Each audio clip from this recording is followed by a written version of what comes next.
అందరికీ నమస్కారం అండి. This is Hanumanth.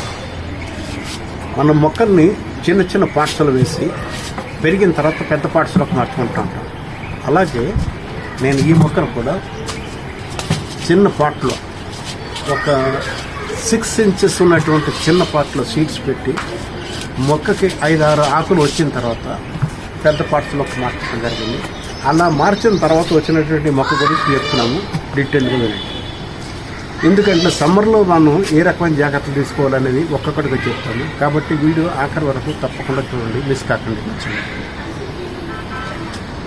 నేను ఈ సైజు ఉన్నటువంటి అంటే ఒక 6-7 ఇంచ్ ఉన్నటువంటి చిన్న పార్ట్స్లో సీడ్స్ పెట్టి ఆకులు ఈ రకం పెరిగిన తర్వాత కొంచెం ఒక అడుగు ఎత్తి పెరిగిన తర్వాత 5-6 అడుగులు వచ్చినాయి అనుకున్నప్పుడు ఈ పెద్ద పార్ట్ ఒక టబ్బులకు మార్చడం జరిగింది. ఈ పెద్ద టబ్లో మార్చడానికి ముందుగానే దీని కెపాసిటీ వచ్చి 35 to 40 లీటర్స్ కెపాసిటీ ఉంటుంది పెద్ద టబ్బు. ఇందులో రీపాటింగ్ చేయడానికి ముందుగానే ఆవు పేడ, మట్టి మిశ్రమం, వర్మి కంపోస్టు, దాంతోపాటు నీమ్ కేక్ పౌడరు ఇవన్నీ కూడా కలిపేసేసి ముందుగానే సాయిల్ మిక్సప్ చేసి ముందుగానే పెట్టుకున్నాను. అడ్వాన్స్గా ఒక్కరోజు కదండి, అది ఒక 1 వీక్ ముందుగానే నేను మిక్సప్ చేసి పెట్టుకున్నాను. పెట్టుకున్న తర్వాత అందుట్లో ఉన్నటువంటి బలం వలన ఆ హెల్దీగా ఉన్న న్యూట్రియంట్స్ వలన ఆకులు ఎంత పెద్దగా వచ్చాయో మీరు చూడండి.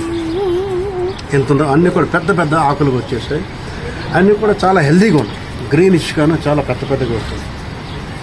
ఈ ఇందుట్లో ఉన్నటువంటి సాయిల్లో ఉన్నటువంటి న్యూట్రియంట్స్ ఈ మొక్కకు అంత బాగా పనిచేస్తున్నాయని చెప్పి అర్థమవుతుంది. ఇంకా ఇందుట్లో ఉన్నటువంటి సాయిల్ ఎప్పటి వరకు సరిపోతుందని చెప్పంటే పూత పింద దశ వచ్చేంత వరకు కూడా దీనికి ఏ రకమైనటువంటి న్యూట్రియంట్స్ మనకు ఎక్స్ట్రా ఇవ్వాల్సిన అవసరం లేదు.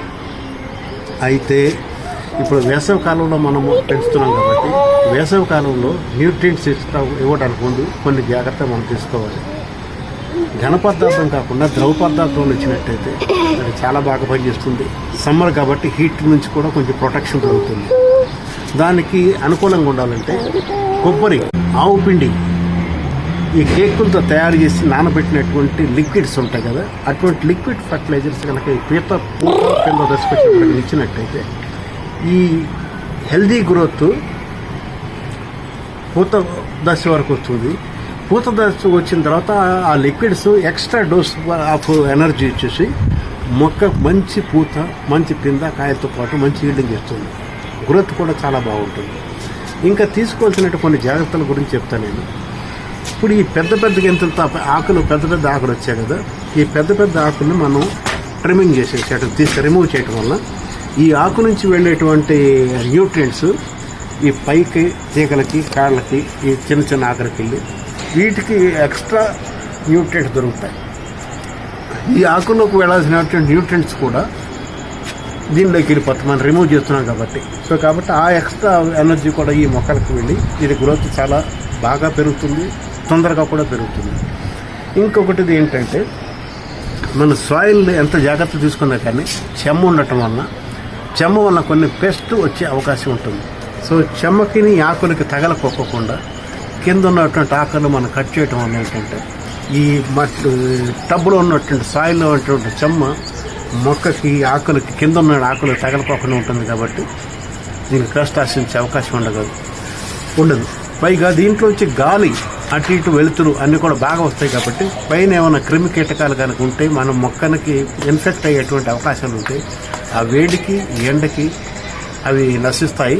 పైగా గాలి, దీని మొదటి భాగాన్ని కూడా గాలి బాగా అందటం, పెస్ట్ చెమ్మ దీనికి చెమ్మ వలన కలిగేటటువంటి నష్టాన్ని ఆ ఎండ వలన, ఆ వేడి వలన, గాలి వెలుతురు వలన నివారించడం జరుగుతుంది. కాబట్టి తద్వారా మొక్క చాలా హెల్తీగా ఉంటుంది. మరొకటి అన్నిటికంటే ముఖ్యమైనది precaution is better than cure అంటారు కదా.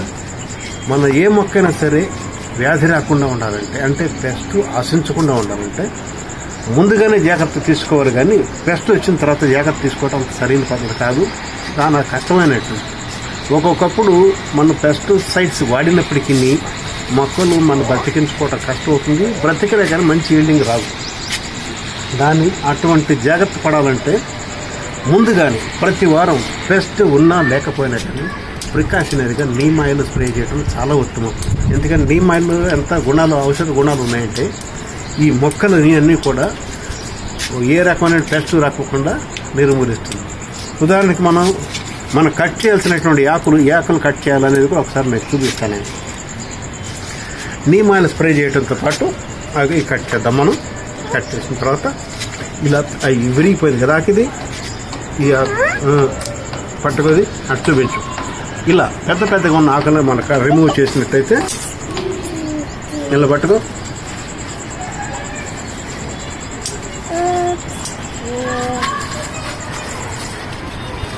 ఈ రకంగా కింద పక్కన ఉన్న ఆకులను రిమూవ్ చేయటం వల్ల ఇప్పుడు చూడండి ఈ సాయిల్కి గాలి వెలుతురు బాగా తగులుతుంది. ఈ పై భాగంలో ఉన్నటువంటి క్రిమి కీటకాలు కానీ పెస్ట్ ఆశించే నష్టం చేసే ఏమన్నా ఉన్నా కానీ ఎండ వేయడం వలన, గాలి తగ్గటం వలన అటువంటి నశిస్తాయి చాలా వరకు. పైగా మనం నీమ్ ఆయిల్ ఎలాగ వేస్తున్నాం కాబట్టి మొక్కల మీద స్ప్రే చేసిన నీమ్ ఆయిల్ ఆటోమేటిక్ దీని మీద కూడా పడుతుంది కాబట్టి ఒకవేళ ఈ భాగంలో ఏదైనా పెస్ట్ కనుక ఉంటే అది కూడా నివారించడం జరుగుతుంది. ఇటువంటి జాగ్రత్త కనుక తీసుకున్నట్టయితే మొక్క గ్రోత్ బాగుంటుంది.